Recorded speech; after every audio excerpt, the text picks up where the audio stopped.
Now you are going to understand some important concept of value added method, है ना। Value added method का आप कोई question solve करते हो और आपके कंसेप्ट क्लियर नहीं होते हैं तो आपका आंसर नहीं आता है। यदि आपके कंसेप्ट क्लियर होंगे तो कोई सा भी न्यूमेरिकल आप सॉल्व कर सकते हो।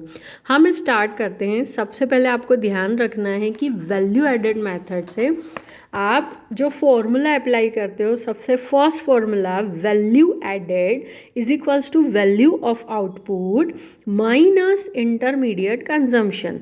तो आपको ये समझना होगा कि वैल्यू एडेड क्या है ना। वैल्यू एडेड आपका एक एग्रीगेट जो होता है gross value added at market price, है ना, जिसको शॉर्ट में GVA है ना लिखा होता है क्वेश्चन पेपर में, या आप बुक में से क्वेश्चन सॉल्व करते हो तो GVAMP है ना। तो gross value added at market price या GDP at MP, gross domestic product at market price, है ना।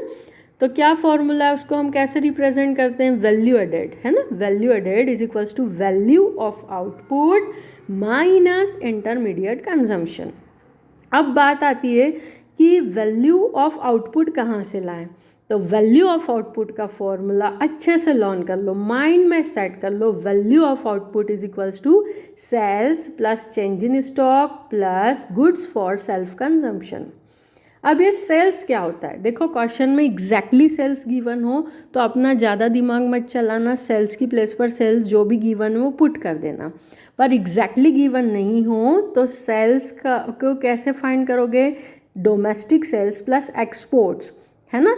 आप डोमेस्टिक सेल्स मतलब हमने हमारी कंट्री में कितना गुड सेल किया है, प्लस एक्सपोर्ट हमने आउटसाइड दूसरी कंट्रीज़ में कितना गुड सेल किया है, हम उसको ऐड कर देंगे तो हमारी सेल्स आ जाएगी।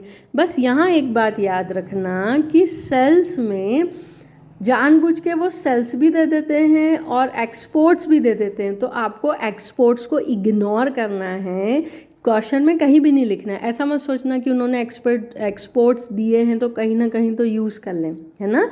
एग्जैक्टली सेल्स भी गिवन हो और कंफ्यूज करने के लिए एक्सपोर्ट्स दिए हैं तो एक्सपोर्ट्स को इग्नोर करना, डायरेक्टली सेल्स पुट कर देना, है ना। फिर चेंज इन स्टॉक क्या होता है, ये change in stock, change in stock means closing stock minus opening stock. Mind में सेट कर लो C-O, closing stock minus opening stock. फिर plus goods for self consumption, हर क्वेश्चन में आता नहीं है, आप जितनी बार प्रैक्टिस करोगे तो ज़्यादा करके क्वेश्चंस में आता नहीं है, पर अचानक से किसी क्वेश्चन में आ गया तो आपको सेल्स एग्जैक्टली जो है गिवन है तो सेल्स में change in stock plus goods for self consumption add कर दो। यानी हमने गुड्स प्रोड्यूस करा है हमारे खुद के प्रोडक्शन कंजम्पशन के लिए, तो हम उसको ऐड कर देंगे, वैल्यू ऑफ आउटपुट में आएगा sales plus change in stock plus goods for self consumption, है ना। ये जब आप प्रैक्टिस करते हो तो हर क्वेश्चन में आता नहीं है, इसलिए ये आप भूल जाते हो, तो इसको स्पेशली अलग से याद कर लो। नेक्स्ट सेल्स का क्या फॉर्मूला है, डोमेस्टिक सेल्स प्लस एक्सपोर्ट, वो मैंने आपको क्लियर कर दिया, है ना। चेंज इन स्टॉक भी क्लियर कर दिया। Now intermediate consumption. अब ये इंटरमीडिएट कंजम्पशंस क्या होते हैं, intermediate consumption means purchase of raw material from domestic firms plus import, यानी हमने हमारी कंट्री से, हमारी कंट्री की फॉर्म से कितना परचेस किया है plus import. Directly intermediate consumption दिया हो और साथ में इम्पोर्ट भी दे दिया हो तो कंफ्यूज मत होना, सिर्फ आपको जो है इंटरमीडिएट कंजम्पशन जो गिवन है वही लिखना है ना। इम्पोर्ट उसमें ऐड नहीं करना है।